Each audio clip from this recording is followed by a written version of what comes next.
路飞第一次看见梅利号，就喜欢上了这艘船，并且还在这里遇见了第3个伙伴乌索普。得知几人对这艘船有兴趣后，乌索普立刻将他们带到了造船厂主人可雅的庄园里。可他们刚进入庄园内部，就被2名下人阻止了。虽然乌索普跟可雅的关系还不错，但毕竟只是造船厂的一名清洁工，因此下人们并不欢迎他。好在这时可雅在管家的带领下赶过来，下人这才松手。自从可雅的父母去世后，他就变得体弱多病。这个庄园基本上都是管家一手负责，而管家也不喜欢乌索普。但看到乌索普的到来，可雅却很高兴，因为乌索普经常给可雅讲故事。两人虽然是雇佣关系，但却建立了非常好的感情。看到乌索普带了几名客人过来，可雅立刻邀请他们共进晚餐。今天刚好是他的生日，正好大家一起热闹热闹。管家也不好多说什么，但在进入庄园之前，必须要求他们换掉身上的脏衣服。几人来到更衣室，被琳琅满目的衣服震撼到。有钱人的生活都是这样朴实无华的吗？可现在问题来了，在没有钱的情况下，他们该如何弄到那艘船呢？路飞打算说服可雅把船送给他们，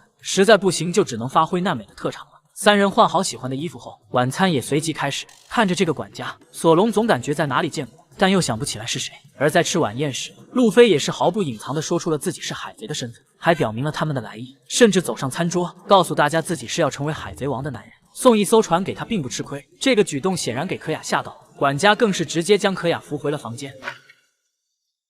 That went pretty well. Don't you think?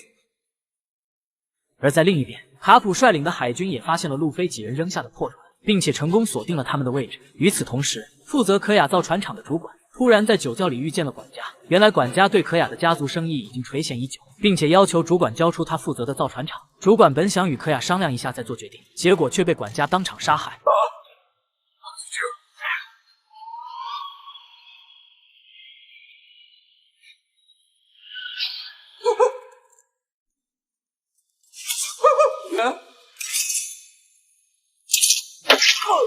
此时路飞几人并不知道庄园里即将发生可怕的事。路飞和索隆因为睡不着，于是打算去厨房找点吃的，而娜美也改不了偷偷摸摸的毛病，准备捞点值钱的东西，但她却不小心钻进了可雅的房间，还被可雅识破了她的偷盗行为。不过她并没有在意，因为这东西对于体弱多病的她来说早已成为了身外之物，如果喜欢的话就当送给娜美做礼物了。娜美虽然管不住自己的手，但心地却并不坏，听了可雅的这番话，反而想了解一下眼前这个女人，于是两人就坐在一起聊了起来。此时路飞和索隆已经来到了厨房里，还在这里遇见了乌索普。得知路飞要去寻找大秘宝，乌索普也非常感兴趣，不过他却不能离开，因为可雅体弱多病，乌索普必须陪在他的身边。说完之后，乌索普就展示了一下射击天赋。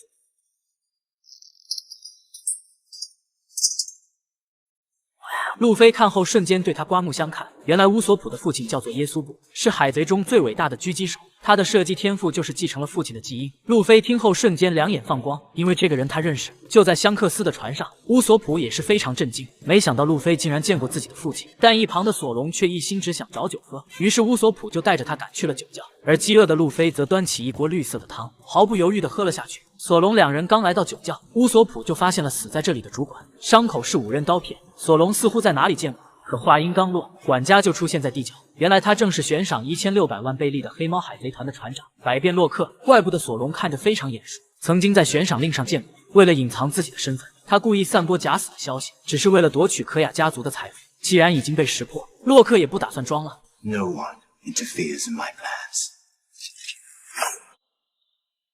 So I will collect the bounty today.